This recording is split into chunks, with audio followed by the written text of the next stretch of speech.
Hello everyone, स्वागत है दोस्तों आपका मेरे चैनल पे। मैं प्रशांत कुमार शुक्ला एडवोकेट। साथियों, आज के वीडियो में हम लोग बात करेंगे सुप्रीम कोर्ट का एक लेटेस्ट जजमेंट जो कि अगस्त महीने में आया है। और ये जो जजमेंट है एनडीपीएस एक्ट की धारा 67 के आधार पे है।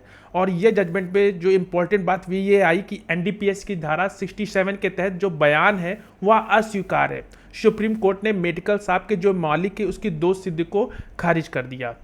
आइए जानते हैं इस पूरे इंपॉर्टेंट जजमेंट को, इसके इंपॉर्टेंट फैक्ट को। वीडियो शुरू करने से पहले अगर आप मेरे चैनल में पहली बार है, चैनल को जरूर सब्सक्राइब करिए, लाइक करिए, शेयर करिए और कमेंट करना तो मत भूलिएगा। और कोई भी क्वेरी हो तो आप कमेंट बॉक्स में पूछ सकते हैं या हमारे दिए गए व्हाट्सएप नंबर पर भी हमसे कॉन्टैक्ट कर सकते हैं।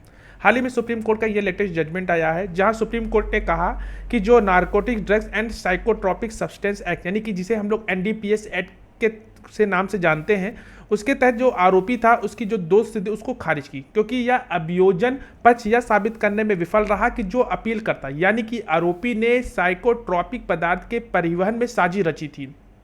जो मामला था वह पेंटाजोसिन नामक एक साइकोट्रॉपिक पदार्थ की जब्ती से संबंधित है जिसे रेलवे पार्सल के रूप में लाया जा रहा था। और नारकोटिक्स कंट्रोल ब्यूरो ने आरोपी जो नंबर जो पहला है जिसको गिरफ्तार किया गया, जिसने माल बुक किया था, सुप्रीम कोर्ट के सामने अपील करता जो आरोपी जो दूसरा था जिसने जो मेडिकल स्टोर चलाता था, जिसने कथित तौर पर प्रतिबंधित पदार्थ बेचा था।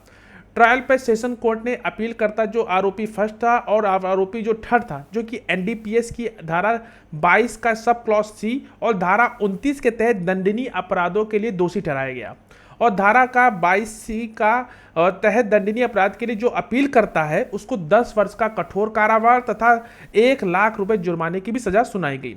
आरोपी की सजा एनडीपीएस एक्ट की जो धारा है 67 के तहत दर्ज बयानों पर आधारित थी। आरोपी ने जो धारा 67 के तहत अपने बयानों में कहा कि वह अपीलकर्ता से प्रतिबंधित पदार्थ खरीदता था तथा अपीलकर्ता ने धारा 67 के अपने बयान में कहा कि आरोपी जो है उसकी दुकान पर आया और फोर्टविन इंजेक्शन के 40 कार्टन मांगे।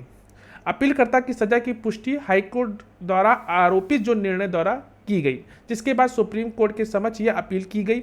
सुप्रीम कोर्ट के समक्ष अपीलकर्ता ने यह तर्क दिया कि जो अभिलेख में ऐसा कोई भी साक्ष्य नहीं जिससे यह पता चले कि जो आरोपी है जिसने बुक किए गए माल में निहित प्रतिबंधित पदार्थ उससे खरीदा था।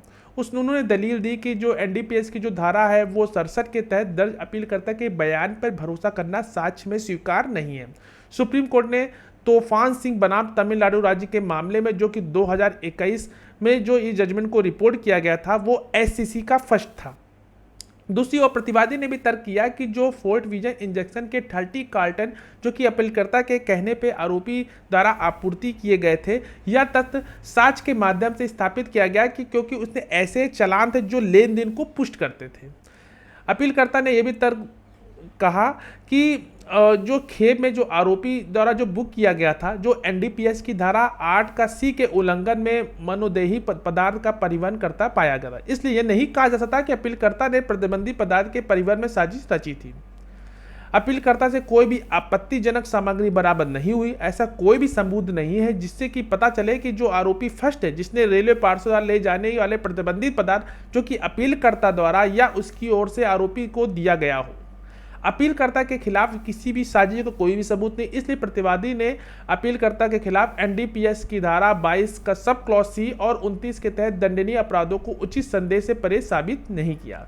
साथ ही साथ न्यायालय ने धारा 67 के तहत दर्ज किए गए बयानों पर विचार करते हुए यह करने से इनकार कर दिया कि एनडीपीएस एक्ट के तहत अपराध के लिए मुकदमे में इकबालिया बयान के रूप में इस्तेमाल नहीं किया जा सकता है। न्यायालय द्वारा उजागर की गई एक और कमी उस गवाह से पूछताछ न की जाने की थी जिससे कि कथित तौर पे आरोपी जो 3rd नंबर का था जो कि अपीलकर्ता से प्रतिबंधित पदार्थ तक पहुंचाया था।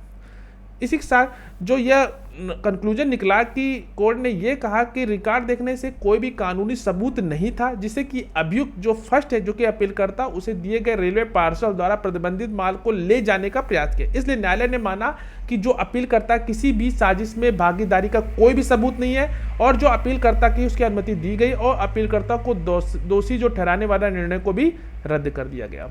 तो यह एक लेटेस्ट जजमेंट जो हाल ही में सुप्रीम कोर्ट का आया है। आशा करते हैं इसके आपने इंपॉर्टेंट फैक्ट, इसके इंपॉर्टेंट ग्राउंड और इस पूरे मामलों को समझा होगा। कोई भी क्वेरी हो तो कमेंट बॉक्स पे आप जरूर पूछ सकते हैं। मिलते हैं एक नेक्स्ट वीडियो, तब तक के लिए धन्यवाद।